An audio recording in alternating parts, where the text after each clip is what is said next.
All right, ladies and gentlemen, it is time for reactions. So let's go ahead and get the formalities out of the way. Good to see you, Kohagen. Good to see you, Ogata-san. Let's get started. Yo, peoples! Kyushu92 here, and welcome to yet another One Piece chapter reaction and review. In the last chapter of One Piece, a lot happened, with it culminating in Shanks, culminating in Shanks asking Kid to make a decision. Like, send a message to Kid, because we see Shanks on Elbaf. Shanks is on Elbaf, and it turns out, like, old friends of his was, like, Dorian Broggy. You know, the OG giants that we all come to know and love. He's friends. Shanks just knows everybody, okay? He knows every significant person in the world. But Shanks is there on Elbaf just chilling. And then Kid's crew shows up with people that are that follow Shanks. Not even Shanks' own direct crew. It's people who follow Shanks that's, you know, firing on Kid and his crew. And then we come to find out that it wasn't even Shanks who took Kid's arm. It was Ben Beckman who did it. But Kid is there to challenge Shanks, and Shanks is all like, send a message to Kid. Either leave your poneglyph etchings and live, or face me here and now. Now, mind you, I mean, oh no, it's such a bad situation. It's such a bad situation for Kid right now. A lot of people are saying, like, oh, Kid's gonna fold Shanks, and I'm all like, oh, so you're not reading the same story I am.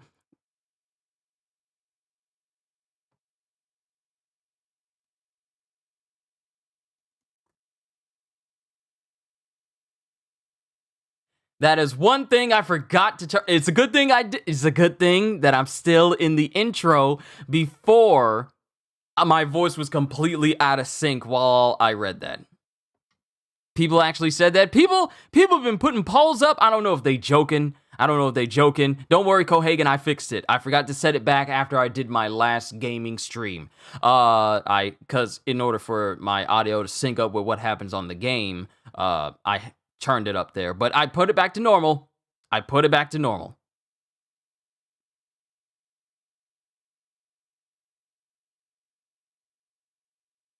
But people are saying, like, oh no, we haven't seen Shanks do anything. He's just a hype man, but we haven't seen him do anything. And I'm like, there's a reason why everyone in the story respects him. See, here's the thing about letting my mustache get out past towards my mouth. It's the corners that start to go inside my mouth, and it's all like, don't like that feeling. So I may have to cut that off to the side. Let's just go ahead and get started with the chapter. I delayed you guys for long enough. And strangely enough, for One Piece, My Hero, and Jujutsu Kaisen, it doesn't say when the next chapter is supposed to be happening. Well, My Hero is going on break. I checked that. My Hero is going on break after we read through today's chapter, after One Piece. But One Piece and Jujutsu don't even list when the next chapter is supposed to be going up, so who knows? Let's get started with chapter 1077! Should have noticed sooner. And then it cuts to, Germa double six's an emotionless excursion, volume 32. Actually, I think our real problem is Vegapunk. And it cuts to Caesar, who is there with Germa right now, and apparently him and Judge have been fighting this entire time because they're both breathing heavily, and they got massive whelps all over their heads right now, and then they come to the conclusion that their problem isn't each other. They apparently think that the problem is Vegapunk himself.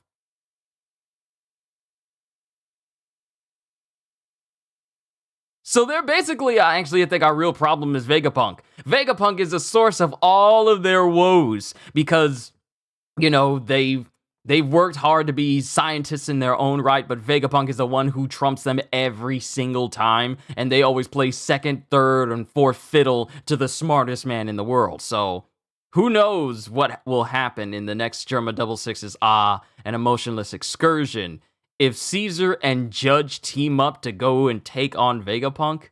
Hilarity ensues, I just know it. But we cut to the Fabrio phase. Fabrio phase and Egghead, and we got Sentomaru. Listen up, all of you. I want every one of you to get off this island. Huh? What are you talking about, Sentomaru? I don't understand. What is happening on Egghead? Why did you deploy the flat pacifistas all over the island? Years ago, a place called Ohara vanished from all the world maps overnight. And then this, did I just confirm this? Is Sentomaru about to confirm the Buster Call that I called 2 chapters ago? Is he about to... Why is he bringing up Ohara? Because we know what happened to Ohara because they knew too much. And what is about to happen to Egghead because of the head person who knows too much? I told you, this is going to be yet another Buster Call, but on a far grander scale. I said this. Sentomaru's... Okay, let's just go. Let's just continue. Let's continue. Let's see. Years ago, a place called Ohara vanished from all the world maps overnight, and then everyone is just shocked. Surprise, gasp! Because they dared to defy the world government. And then we have an Ohara incident refresher. The island of Ohara, home to the world's largest historical library, committed the crime of attempting to decipher the poneglyphs, an act forbidden by the world government. And as a result, a naval bombardment wiped out all of the scholars and residents, leaving young Nico Robin as the sole survivor. Then we cut back to Sentomaru. If they're trying to kill Punk, who has the biggest brain in the entire world, they probably concluded that he must be erased, regardless of the cost to scientific progress. Which means that something even worse than what happened then could be about to happen here now. Sentomaru's just confirming what I said. I was right. I was right. Sentomaru knows what I already know. I told y'all this. Which means that something even worse than what happened then could be about to happen here now. Huh? Hurry, Straw Hat. What's happening up there? And then we cut to command floor, fourth floor of Building A. What's with these guys? Kong organ gun! Hand pistol. Yellow Lotus! And, so this is a new move from Lucci. So, he had finger pistol Yellow Lotus. Now he's using hand pistol with his full hand. And they're steadily trying to take on S-Bear, Pacifista Kuma, Seraphim Kuma. And they're still fighting these Seraphim. Mind you, this is Lucci and his full... I wouldn't say he's full leopard form because that would mean he's full animal, but he's in his hybrid form right now. He's not in his awakened state, and neither is Luffy, but Luffy's using Gear 4th, and Lucci is using his hybrid form, and they're just going up against the Seraphim, but with one of them saying, what's with these guys, I wonder if what they're doing is not really leaving a dent in them. Then we cut to Kaku, who uses Tempest Kick! Slaughter! As he uses multiple Tempest Kicks and launches them at S-Hawk, Seraphim Mihawk. One sword style. Yai. Death Lion Song! And it shows Zoro using Death Shisun on S-Hawk as well. And both of the Seraphim just get up like nothing happened. Mind you, they got scuff marks over them because they're getting tossed around by these attacks, but there's no lasting damage on them. Either one of them. None on S-Bear and none on S-Hawk. And Luffy is getting upset. You can't keep getting up like this! And then it cuts to, it's still Luffy going, you can't keep getting up like this! Knock it off already! Who are you, Kaido? Because wow, how much of a compliment to the toughness of the Seraphim does Luffy, how high is the durability on the Seraphim for Luffy to think that he's fighting another Kaido-type individual in terms of toughness? Think about that for a second. Kaido was the toughest person he ever had to face. So how tough, durability-wise, are the Seraphim for Luffy to be all like, who are you, Kaido? Kaido was nigh invincible until he came across Luffy who could use Conquer as a mission. How tough are these Seraphim? I mean, granted, I know they're tough because of the whole Lunarian cross DNA sequencing that's in them, so they're part Lunarian, so they're incredibly tough. But just how tough, really, how tough are they? And then Zoro, that reminds me, they seem kind of familiar to King, the guy I fought in Wano. And then it cuts to Shaka, who goes, Kaido's pirate crew had a Lunarian? Well, I don't know what he was called. Interesting. Then I would surmise that he must be Ulber, the test subject who escaped from Punk Hazard with Kaido. So they were at Punk Hazard! Wait, I knew that already. I think I spoke about that when we were talking about the chapters and backstory of Kaido back then. We knew it was Punk Hazard already. We knew. Then I would surmise that he must be Ulber, the test subject who escaped from Punk Hazard with Kaido. Huh? The Seraphim are augmented with none other than his Lunarian blood. Oh. No, I didn't realize. In that case, watch the flames on their backs. Your attacks won't do any damage unless the flames are out. Huh? They're basically invincible when the fire's on. Sorry, I just wasted a bunch of our stamina. I should have noticed sooner.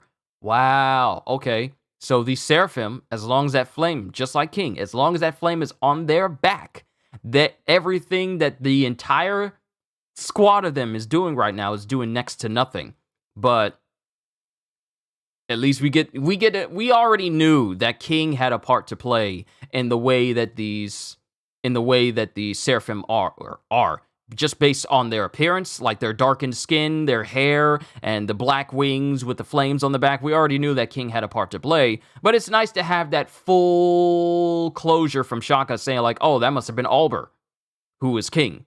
That's King's name, but Kaido gave him the name of King. You guys know. Moving on. King's notable features are white hair, brown skin, black wings, flames on his back. You should have noticed sooner! And both Kaku, Lucci, and Luffy are all looking at Zoro like, you could have said something! It's like everyone is waiting until the last possible minute. Oh, I probably should have mentioned that. And they're just mad at him because he didn't say anything. And then Luffy looks at Shaka. Where are you going, Helmet? I have an idea of where the Stella might be. And then it cuts to S-Hawk, who looks at Shaka and tries to aim for him, but Zoro intercepts him. Stay out of this. We're in a hurry here. Then we cut to the third floor of Building A, as it shows Nami going up against Jinbei. We haven't seen S-Shark. We haven't seen Seraphim Jinbei in a hot minute. But to know that she's facing off against him, at least we have that closure of knowing where he's at. Because we were kind of wondering where he was at since my last reflections. We talked about where he was, but we had no idea. But turns out he's there with Nami. Here we go, Zeus! I'm ready! He's not a child. He hurt our friend and half destroyed Edison! Okay, so it shows that Brook got kind of messed up because of S-Shark, and Edison is currently out of commission. Brook is kind of beheaded, but thanks to his soul ability, he can reattach his head, so he's fine, so to speak. He hurt our friend and half destroyed Edison. He's a killing machine.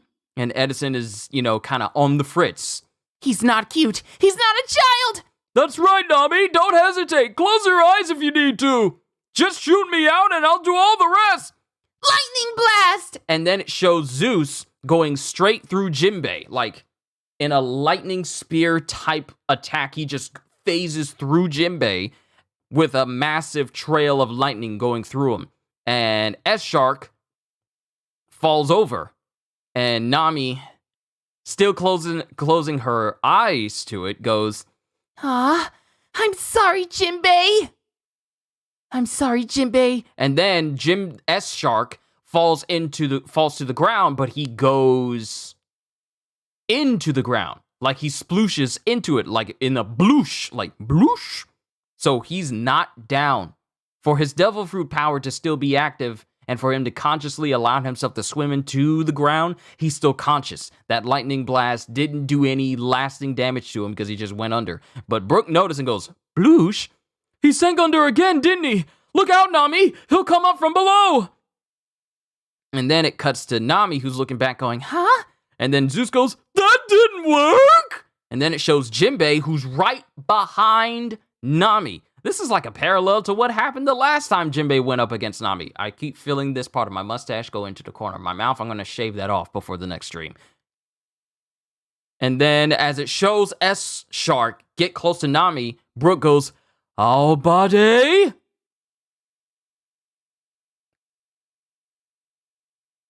And then we have someone fly straight towards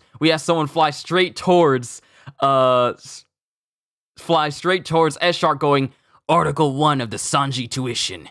He who scares Nami gets death. Article 9 of the Sanji Tuition.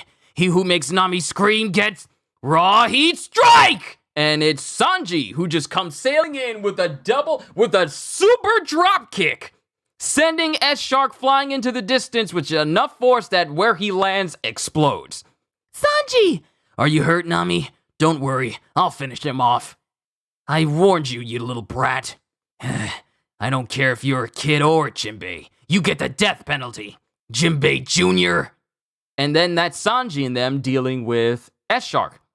And then it cuts to 3rd floor of Building C, and it cuts to Lilith.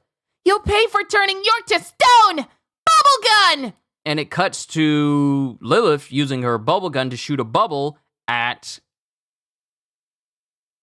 Shooting a bubble at Hancock, Seraphim Hancock's S-Snake. And she kind of dodges a little bit, but it pops next to her, and then something happens. And then Usopp goes, "Hey, that didn't do a..." And then all of a sudden, S-Snake just falls to the ground. And S-Snake is just looking kind of confused as she can barely move. "Huh?" And then, because the bubble popped and grazed S-Snake's arm. And then Lilith explains, "These bubbles are made out of sea energy. That green blood gives you the benefits and powers, the benefits of powers and the risks. These bubbles are your weakness." Wow, you're killing it, Lilith! As it oh, interesting. So the bubble gun is basically bubblified sea. Bubblified sea prism. It might as well be as if they're shooting the actual ocean at them. These bubbles have the capacity to incapacitate devil fruit users or people with devil fruit powers. And that includes the Seraphim who are capable of using devil fruit powers of their namesakes. So this bubble gun is basically an anti-devil fruit gun with bubbles. Don't let SpongeBob get his hands on this. "These bubbles are made out of sea energy. That green blood gives you the benefits of powers and the risks. These bubbles are your weakness." Wow, you're killing it, Lilith! And then it cuts to Frankie. "Hold her down while we got the chance." And then it cuts to S-Snake, who gets up and goes, "Don't touch me, you oaf!" And she just flat out kicks Frankie in the face. "What gives? It already wore off." "Because it only grazed her." And then it cuts to S-Snake, who's looking like she's mad, but she's got like a pouty face, and she's like, Now she's mad, as she sends a blast in the direction of Frankie and company. And then Frankie is right behind her, and he grabs, I guess, a bubble? No, he grabs something and he grabs something. Oh, wait. No, it's a bubble. Oh, okay, so I thought he grabbed something heavy, but he grabs a bubble and taps her on the back, and then he just taps her on the back, and then S-Snake loses all strength, and she falls to the ground. "How do you like that? Not so tough now, little girl." And then Usopp, "Brilliant work, Frankie! This bubble gun really works! Give it up, you dumb brat. And then it cuts to S Snake, who starts pouring on the waterworks and goes, But it hurts. Oh no, sorry. Perfume Femur! And then Frankie gets hit with Perfume Femur. Now, the thing we know about Perfume Femur is when that happens, when Hancock uses it, the person gets instantly petrified. Instantly, just from the touch, just instantly petrified. And if they get hit again, I mean, that's a chunk of them gone. That's just them, like, we've never seen what happens to a person after they get unpetrified when they have a chunk of them missing. But Frankie gets petrified and half of his body turns to stone. No, not to stone. Ah! Frankie's petrified. That's bad. He could die. Bubble gun! And it cuts to Hancock, who dodges both of the bubbles. And then she flies up to both Lilith and Usopp, and she winks at them. See, here's the scary thing about Hancock. Here's the scary thing about Seraphim Hancock. Because the real Hancock has such astounding beauty that it makes everyone excuse everything she does, the Seraphim has that same effect on people. Because she winks at him, and both Lilith and Usopp pretty much just forget everything that just happened to them, and they're all like, oh, she's so cute. And they both instantly get turned to stone. Wait, am I doing this right? Hold on. Yeah, they instantly get turned to stone with Meadow. And they both get turned to stone instantly, right then and there. And then we cut to another building. The old Devil Fruit Research Lab, basement floor. And then it's Shaka.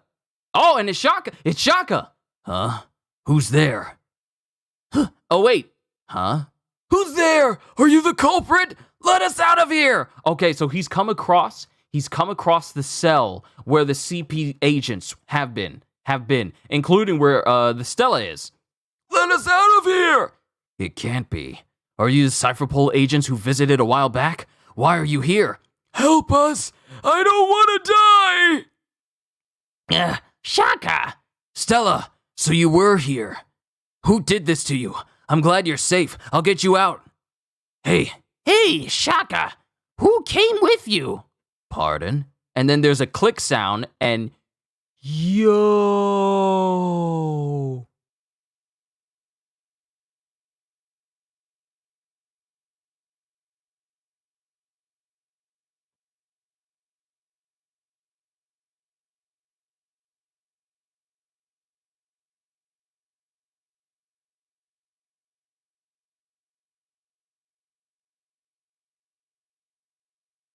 Yo. Shaka just got headshotted.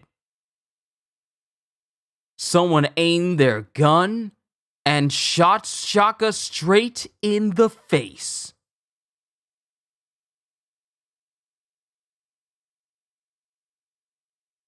Shaka!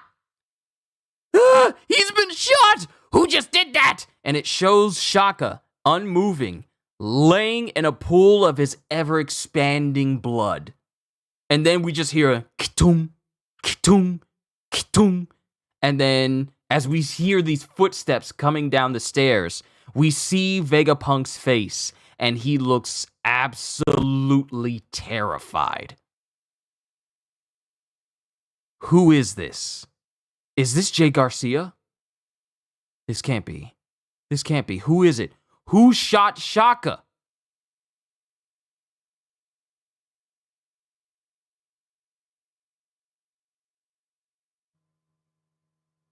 Perfect timing, family calling me. Hold on, I need a moment to process this. Who shot Shaka?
All right. All right. Food has been sorted out. It's on its way to me. But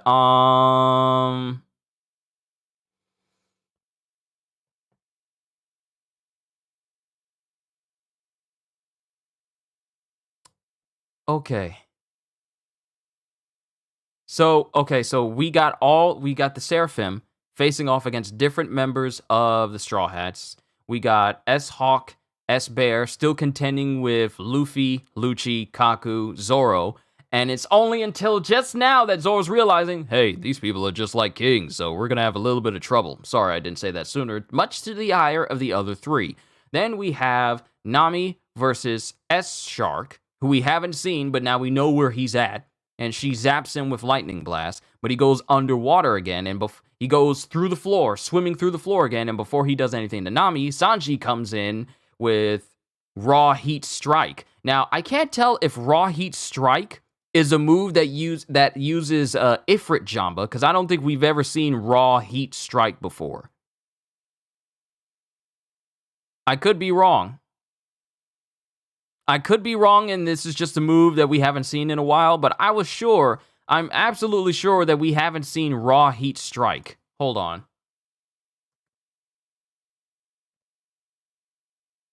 Raw Heat Strike. Sanji. Hold on, I'm looking up on the wiki. And you know what's funny? Oda actually frequents the wiki.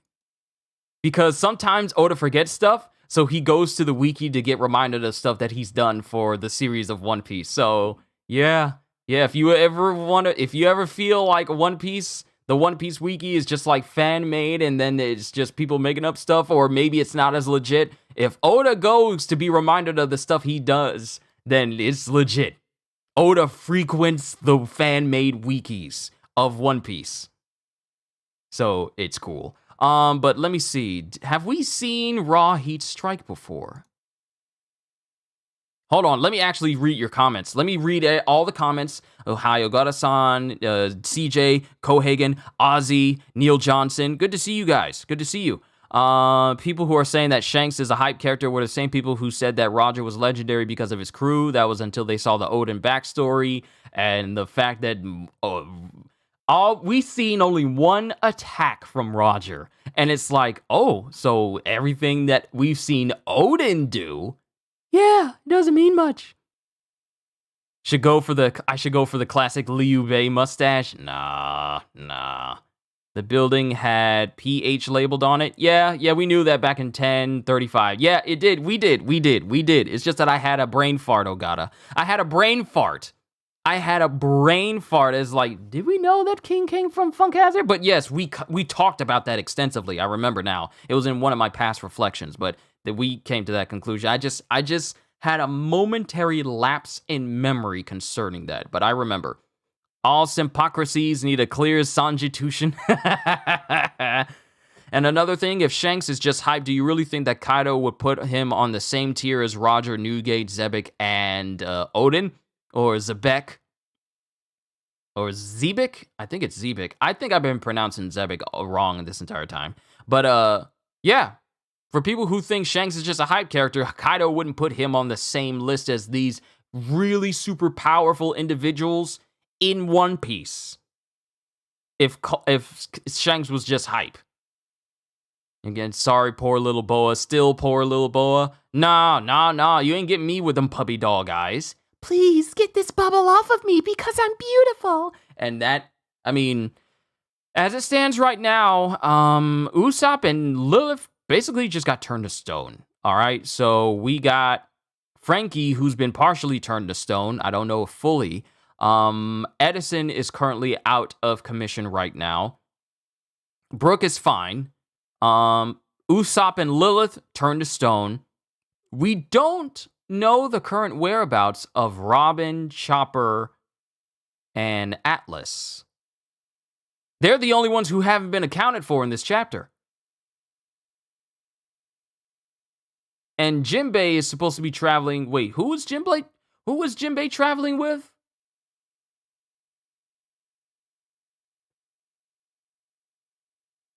Who was Jinbei traveling with?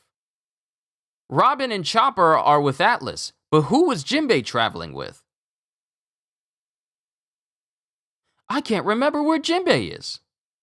You have an old G.I. Joe comic, probably still at my mom's house, that has a shot through Cobra's commander's mask that looks like that headshot. Place your bets, people. Place your bets. Who is the culprit? I bet it's Buggy the Clown Seraphim in control of Sky Netified Egghead, Oda and his red herrings. You can take Shaka off the list of traitors now. Yeah. Kitonk is a footstep, sounds like high heels, maybe heel toe. Kitonk, kitonk, kitonk, kitonk. It sounds like what? It's this, I think I wouldn't say it's like it's a footstep sounds like high heels maybe. I think it's more like the shape of the Dom shoes themselves are completely cylindrical. So they're completely circular. So when you have it's like a paint can. Think about it. Think about how a paint can sounds when you hit it on the ground on the corner versus hitting it on the ground across a flat surface. It has like a teek, keek sound, but then when it gets to the flat surface, all you hear is the doom sound. So kit-doom, kit-doom, kit-doom. So it's literally just the Dom shoes themselves doing that. Not saying that you're saying that it's something else, but that's how it sounds to me.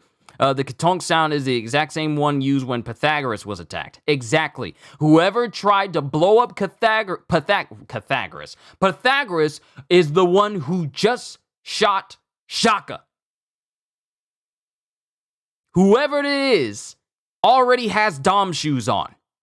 Whoever it is already was on Egghead. Whoever it is has been on Egghead since the beginning. So we can rule out Jay Garcia, because I'm pretty sure he wouldn't put on Dom shoes or anything, because then he would be left at the mercy of the magnetic floors that Vegapunk has throughout the place, as we saw earlier with the Straw Hats when Shaka was talking to all of them. So it's not Jay Garcia, because he knows Vegapunk better than anyone to wear any of Vegapunk's stuff or be around any of his things that could be used against him. So I rule out Jay Garcia simply because of that one reason. You guys are on it today with the references. Usually my job always, y'all talking about Mr. Burns and G.I. Joe, and Big Mom isn't on the list. Keep in mind of something, the cover story events happened while the raid of Onigashima was being planned out. I wouldn't be surprised if Judge or Caesar are there. Yeah, you're right. You're right. The events of not Oh My Family, but An Emotionless Excursion was pretty much happening around the same time that the Wano stuff was happening. We're looking at flashbacks. Robin, Chopper, and Atlas are on the second floor, and Jinbei is with Stussy. Right, okay, Jinbei is with Stussy. They're both on the second floor in different buildings. Jinbei was with Sanji and Stussy. So Sanji just straight up left Stussy to go rescue Nami, which leaves Jinbei with Stussy.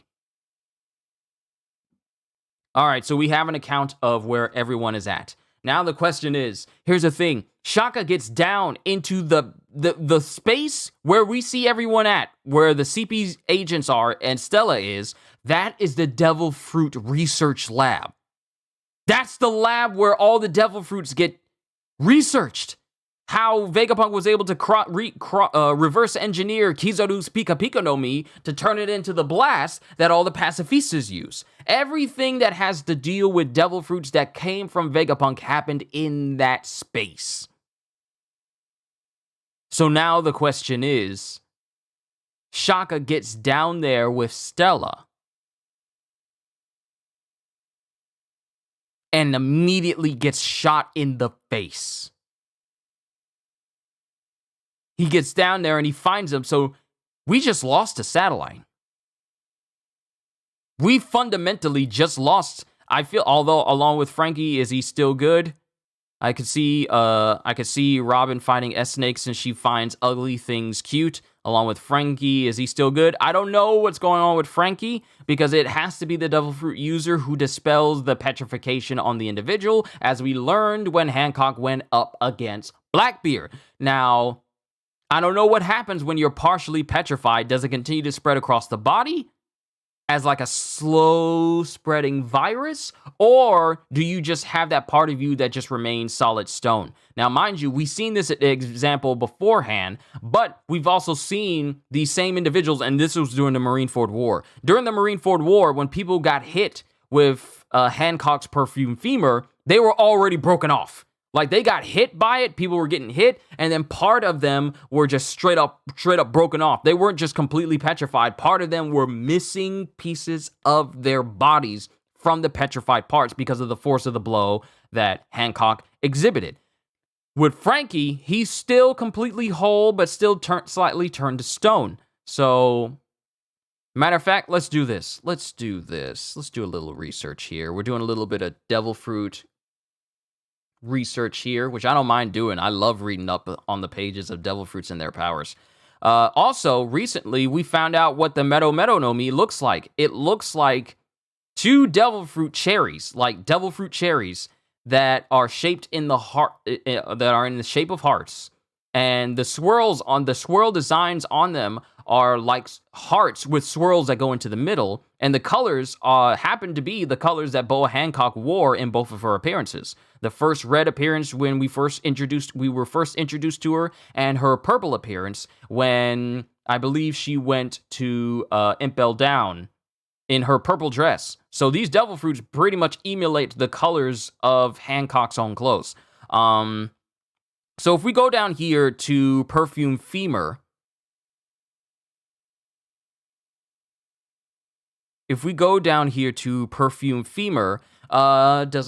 Hancock does a handstand and spins around in order to deliver a series of kicks. Anything she strikes, whether animate or inanimate, instantly turns into stone and in turn breaks from the sheer force of her kicks. So we are lucky that this Seraphim did not hit Franky with enough force to make his skull break on impact. Franky is lucky to be alive right now. You know, him turning to stone notwithstanding. But Perfume Femur, pretty much, if used by Hancock, it is capable of breaking off a person completely as soon as they get turned to stone. The sheer force of being hit by Perfume Femur immediately starts to gravel your body. So we're lucky that Franky didn't get hit hard enough for the force of that blow to break off any part of him. Because when he gets hit with Perfume Femur in the panel, he gets turned to stone a little bit, but not enough for it to actually do any damage to him. Not enough for him to actually get broken off. And Lilith and Usopp are completely turned to stone. And then Shaka gets shot in the head. And that's the end of the chapter. This was a really good chapter. I enjoyed it. It was a good chapter. It was a really good chapter. But now the question is, if that's not Jay Garcia who's walking down there, then who is it? Also, another key thing is the beginning of this chapter just proves my theory right. Proves my theory that this Egghead, the entire island of Egghead, is going to suffer. Is going to have the results of another Buster Call, but it's going to be on a far grander scale. I said this, and Sentomaru just basically talking about how Hara suffered the fate of a Buster Call because they simply learned too much. It was enough for the world government to say that they need to be erased because they know too much. And he's telling everyone on Egghead, you need to get off the island right now. Because I feel like the same thing is going to happen to this island, but worse. That's what I said this. I said this either in my last stream or my stream before last, that Egghead was possibly going to suffer of another, but we're gonna have another Buster Call situation, but on a far grander scale, since over 100 ships is making their way to Egghead, along with Kizaru and Jay Garcia. Maybe he is Jay Garcia and he has teleportation, but that doesn't explain the Dom Shoe sound. That doesn't explain the Dom shoes. Like I said, I feel like it's not Jay Garcia because he would know better than to wear anything Vegapunk related.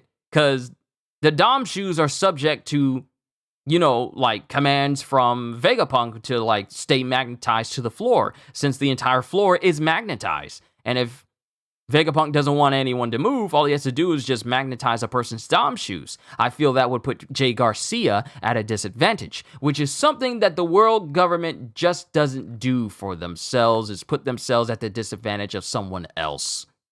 So I feel like it's not Jay Garcia who's walking down there habitually with Dom shoes, only for Stella to be all like, magnetize, and then Jay Garcia can't move unless he takes his shoes off. So I honestly don't feel it's Jay Garcia. I could be wrong. I actually could be wrong, but we'll have to see in the next chapter. And once Egghead is obliterated by the Marines, rest assured the Straw Hats will get the blame, which might just result in another bounty hike. See? If they are dumb enough to pin the whole ordeal on Luffy, making his already substantial billion-level bounty to rise, making him even more notorious, making even more attention be on him, even though they don't want more attention to be on him, because not only is he a D, not only is he the son of the most dangerous man in the world, but he's also the awakener of the Hito Hito no Mi model Nika. So that would just put the world government even at more of a disadvantage of trying to keep things in their favor. They'd be stupid to do that. They would literally be stupid to do that.